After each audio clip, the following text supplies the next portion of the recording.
On this episode of ResiWeek, CEDIA's got a new CEO, Nuvo is done, and Azione partners with Nationwide. All this and more on this episode of ResiWeek. The network for the AV industry.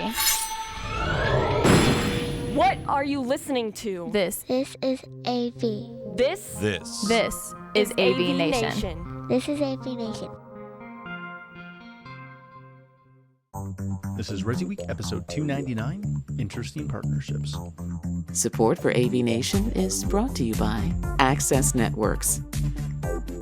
Welcome to this episode of ResiWeek. This is your weekly roundup of all the latest news and stories for the residential AV industry. I'm your host, Matt D. Scott for AVNation.tv. And this week, I'm pleased to be joined by two of my good longtime friends. First, we have Mr. Jason Knott. He's the Chief Content Officer for CE Pro. How you doing, Jason? I'm doing great, Matt.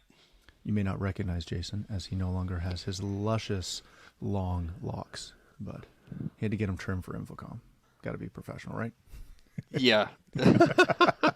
Then we have the one and only Garth Lobin. He is the Director of Marketing at Athlona and the only one who continually puts me in their Infocom mock-ups. How you doing, Garth? I'm doing great, Matt. How are you? I'm doing fantastic. Gentlemen, we are going to kick today's show off with some information and a news release that came out early last week. CEDIA has named its new CEO, industry veteran. Daryl Friedman is the new global president and CEO. If you don't know that name, he comes from 30 years of nonprofit leadership, as well as most recently working with the Recording Academy, collectively known as the Grammys. So he kind of has a foot in the door in our world a little bit.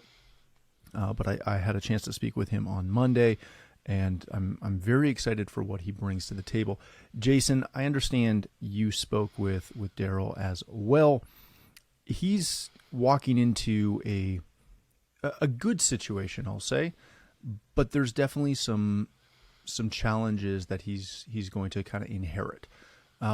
What was your impression of Daryl in your speaking with him, and what do you think are the maybe two things that he's going to either have to deal with or want to deal with as he starts in November? So yeah, I had a conversation with him, and very professional, and was very familiar with the industry through he was in the technical wing of the Grammys or the Recording Academy. Mm-hmm. So they work specifically with CEDIA to endorse CEDIA's training certification program, I guess 7 years ago. So he is certainly familiar with CEDIA. And I think you hit it right. Not a long-time industry guy, but a long-time association guy. Yeah. So, which is interesting because I think we all were wondering if CEDIA was going to bring somebody in from the industry versus somebody who is a professional association person. Two things that I think are interesting is, one is he immediately identified the lack of exposure that CEDIA has in general amongst consumers. In fact, the quote that he gave me was that his wife, as soon as he saw the position, he looked over his wife's shoulder and she Googled home technology installation, and CEDIA never came up. Right. So he's like, that's not good. It was his exact words. That is not a good thing. And it's something I think everybody has been wanting in the industry for a long time, is for CEDIA to have some sort of brand cachet or cachet for the membership with the consumers so that they know to look for that certification and it means something. So I thought that was interesting. The other thing is I hope that and I think this is a good thing, having come from an association background for as long as he has, that there needs to be this really a delicate balance always between the association leadership and the board of directors.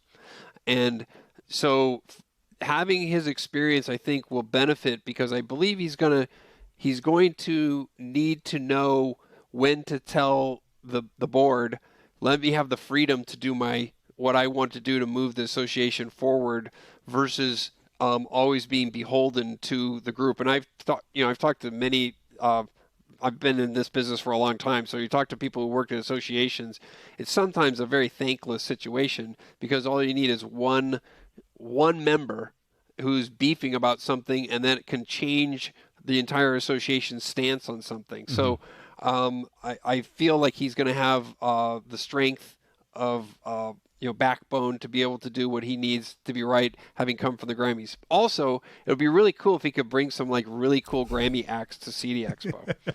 That'd be fantastic. Yeah. I will say in my conversation with him, one of the really cool things that we kind of touched on was, although he's not from our industry, he was, as you mentioned, dealing with the technical arm. That's engineers. That's mixed people. That's touring people. And it's not just them, but a large portion of it was that side. It was the technical side of the Grammys. It wasn't just the show that you see on TV. And we had I worked in that world a little bit, so we had a fun little conversation about that. But he understands the need for the technical aspect of what we do, which I found to be really, really important. Garth, what does success look like for Daryl in his first year or two as CEO? This is a role that I don't want to say it's been tumultuous, but it's the association CEO position has had its issues the last couple of years. What does success look like for him? Well, a couple of things. It's also interesting to note it's not often that somebody in our industry acquires a new role and it gets written up in Variety and Billboard. So for one thing, it does create some awareness, as he said to Jason before, to create that awareness. Success for someone like Daryl is going to be a sort of return to normality, in the sense that CEDIA over the last couple of years seems to have been more about, the upper office turmoil, but also about the trade show and the trials that show has gone through. Now we know that the trade show is operated by a different organization, but it's still part of CEDIA.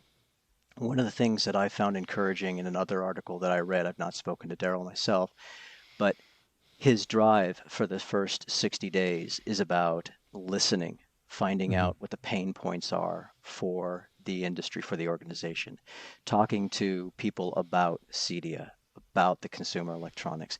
And I think this is important, that he creates more awareness for us in this way. The manufacturers benefit if we have someone strong in leadership position, as you say, driving it forward. The other thing that he mentioned over his first 60 days, it was all about workforce development. There's a lot of folks that really want to hone their skills, and if he's going to get CEDIA training back on the map, in the sense that more people are spending more time getting certified, there's a lot of new technologies going on within the industry that a lot of people kind of got to get their skills up, and that's key. Also, he had mentioned certifications, which goes, of course, hand in hand with this training. And then the consumer outreach part, which we just spoke about a little while ago, getting people to understand that what we do and what we bring as manufacturers and integrators are key. A lot of people want to, DIY these things these days, but you can get yourself into an awful lot of trouble with the technologies that we're putting into homes.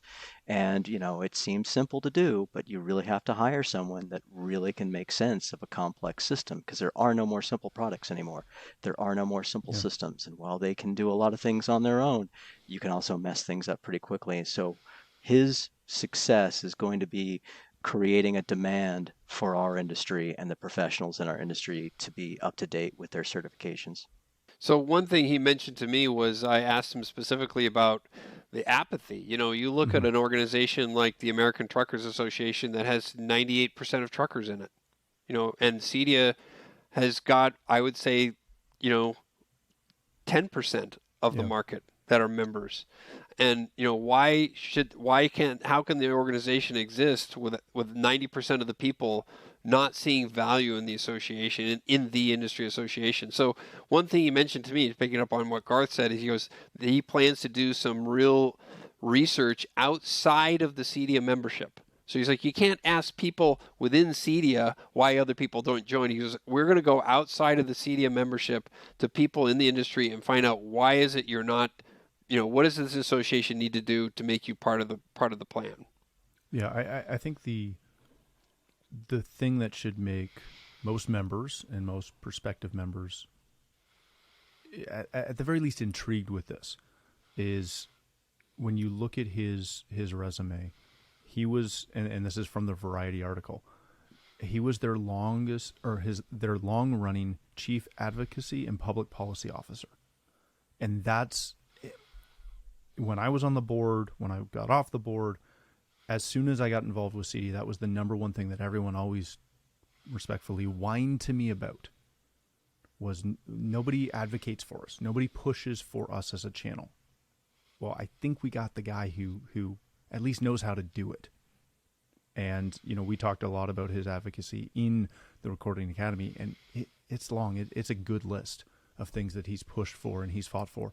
And he's a DC guy, and he's planning to currently stay in DC to help push that advocacy. So that should be fantastic. Hey, thanks for watching the first segment of this week's episode. To catch the entire show, please click the link below or visit avnation.tv. That's avnation.tv.